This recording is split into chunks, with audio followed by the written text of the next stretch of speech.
दोस्तों, आपका मार्गदर्शन पे बहुत-बहुत स्वागत है।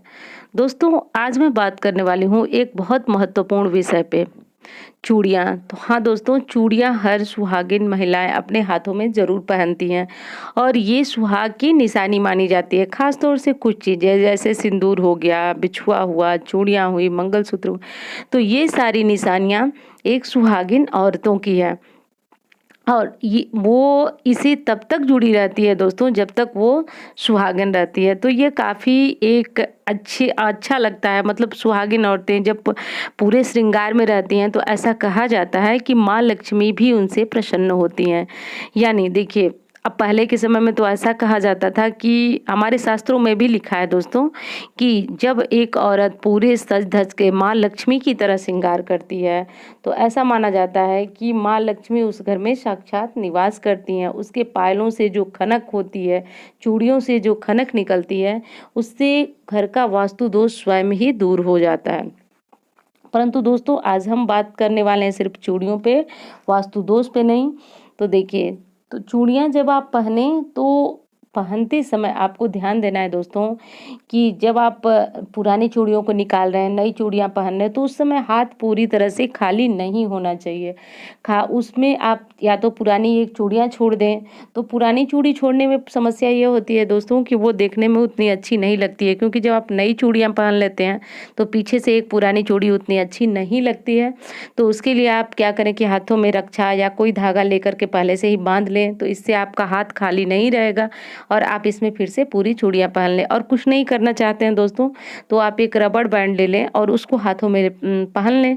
उसके बाद चूड़ियाँ पहन लें, चूड़ियाँ पहनने के बाद वो रबड़ बैंड या धागा जो भी आप बांधे हैं उसे हटा लें।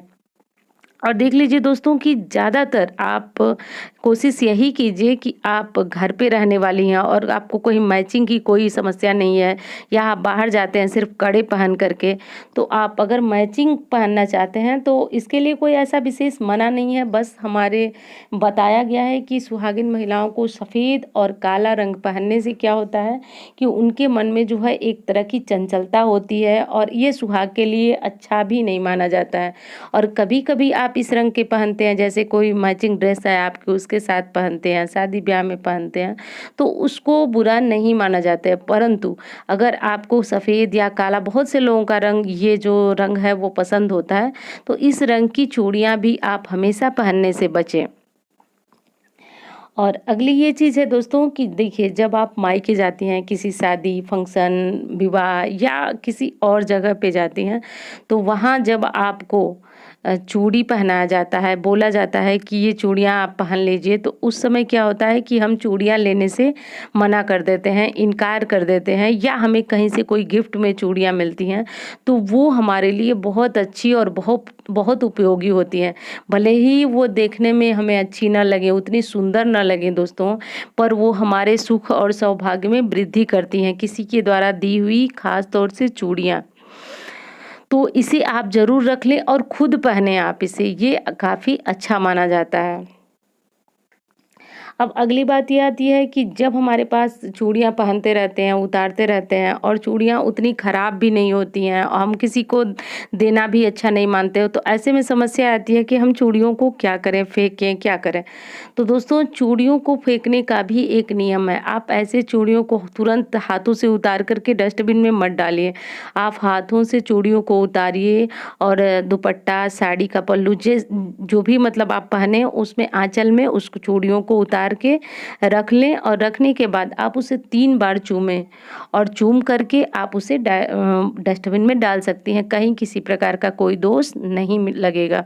दोस्तों, मेरा इस पे एक और वीडियो है जो कि काफ़ी, मतलब चैनल जब स्टार्ट हुआ था तब का है, तो हो सकता है वो आपको ना मिले, और इस समय इस पे बहुत ज़्यादा मतलब लोग पूछ रहे थे चूड़ियों के बारे में। तो यही जानकारियाँ थी दोस्तों। और एक और चीज़ है कि धातु की चूड़ियाँ, जैसे देखिए सुहागिन महिलाओं को तांबा और तांबे की अंगूठी, तांबे की चूड़ियाँ, ये सारी चीज़ें पहनने से मना किया गया है। मना किया गया है दोस्तों, क्योंकि तांबा जो है सुहागिन महिलाओं को धारण नहीं करना चाहिए हाथों में ख़ास तौर से। और ये चीज़ें आपको ध्यान देना है। जैसे एक चीज़ और है, लोहे का भी बहुत लोग कहीं से लाते हैं कड़ा वगैरह लोहे का, और जैसे चढ़ाया हुआ प्रसाद में कड़ा उनको मिल जाता है, तो वो सिर्फ कड़ा ही पहन करके और रहते हैं। तो दोस्तों ऐसा मत कीजिए। आप कड़ा पहनते हैं तो कड़ा पहनिए, उसके साथ 1 या 2 चूड़ियाँ ज़रूर डाल लीजिए। एक और महत्वपूर्ण बात है दोस्तों कि जब आप चूड़ियाँ पहने तो उसको बराबर संख्या में ना पहने, क्योंकि दोस्तों देखिए, बराबर संख्या में पहनने से क्या होता है कि लड़कियां मायकी और ससुराल दोनों कुलों की लाज होती हैं, उनका सम्मान होती हैं, दोनों कुलों की लक्ष्मी कही जाती हैं। तो चूड़ियों को कभी भी बराबर सम संख्या में नहीं पहना जाता है। दाएं हाथ में एक चूड़ी आपको ज़्यादा पहनना है और बाएं हाथ में एक चूड़ी कम पहनना है।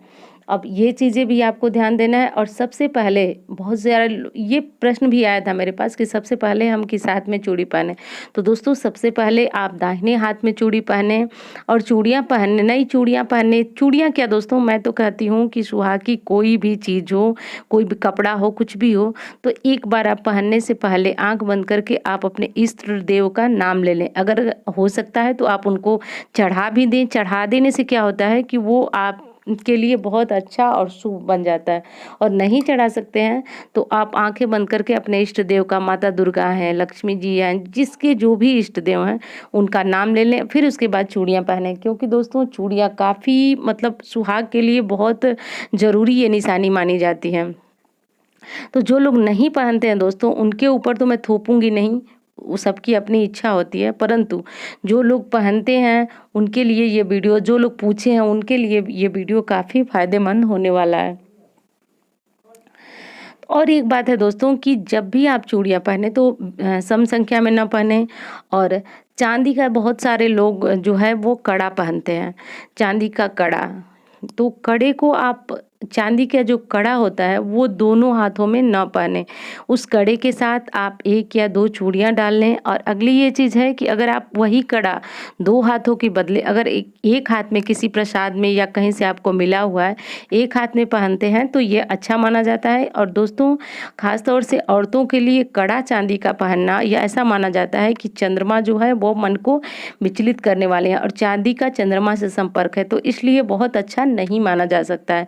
तो हो सकता है तो चांदी के कड़े पहनने से भी आप बचे। एक पहनती हैं आप, कहीं पूजा या कहीं से गिफ्ट मिला है तो कोई दोष नहीं आ रहा है, लेकिन वही दोनों हाथों में मतलब सौंदर्य के हिसाब से पहन रही हैं तो वो चीज़ें आपके लिए अच्छा नहीं माना जाता है। चंद्रमा जो है वो मन के कारक हैं और वो कहीं न कहीं आपके मन को विचलित कर देते हैं। अब चूड़ियाँ पहनते समय एक चीज़ और ध्यान देना है दोस्तों कि हमें खुले हुए बाल में चूड़ियाँ नहीं पहननी, यानी केस पूरे बिखरे हुए हैं और ऐसे में आप चूड़ियाँ पहन रही हैं तो ये अच्छा नहीं माना जाता है। जब भी आप चूड़ियाँ पहने तो बालों में पहले रबड़ बैंड लगा लें, या बाल बहुत छोटा है तो उस पे कुछ पल्लू दुपट्टा कुछ भी रख लें। तो इस तरह से करके आप चूड़ियाँ पहने।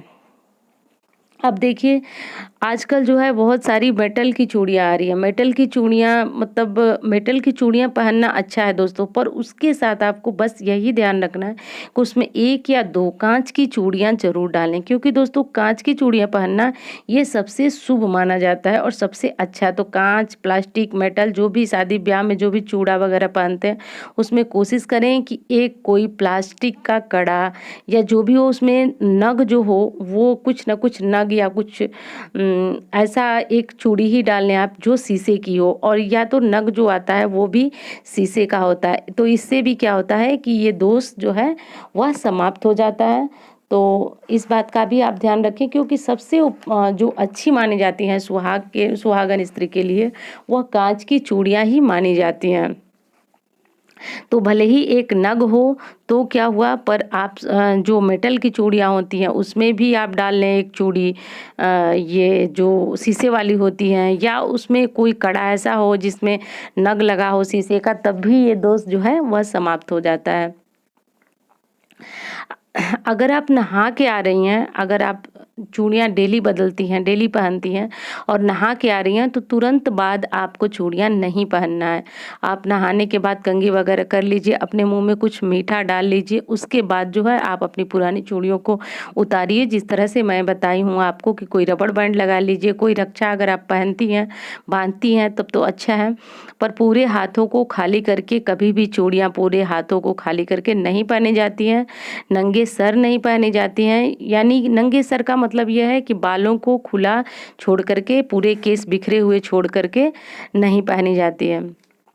एक और बात है दोस्तों कि जब भी कोई सुहागिन स्त्री आपको चूड़ियाँ दे या कोई सुहाग का सामान दे और वो उम्र में आपसे बड़ी हैं, तो उसे लेने के बाद आप उनका पैर छू करके जो है सम्मान करें और उनसे आशीर्वाद मांगें कि आप जो है सदा सुहागिन रहें। यानी उनको बोलिए कि आप सर पे रख के उनको आपको आशीर्वाद दें। जैसे वो आपकी मम्मी हो सकती है, नानी, कोई भी मतलब बड़ा बुजुर्ग है तो उनसे आशीर्वाद लें। इससे क्या होता है कि हमारा सुख और सौभाग्य बढ़ता है और पति पत्नी के जो बीच जो मनमुटाव होता है, दूरियां होती हैं, वो समाप्त होती हैं।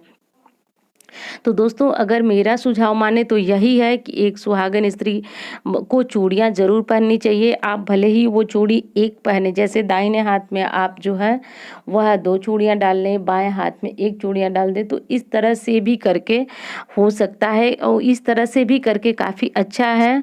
और आप जो है अपने ज़िंदगी को सुखी, जो वैवाहिक ज़िंदगी में आजकल तनाव आ रहे हैं उससे भी दूर कर सकते हैं। और ख़ास तौर से अगर आपको कहीं जाना नहीं है, आप घर पे रहती हैं, तो पूरी लक्ष्मी की भांति श्रृंगार करके और अच्छी प्रकार से रहिए।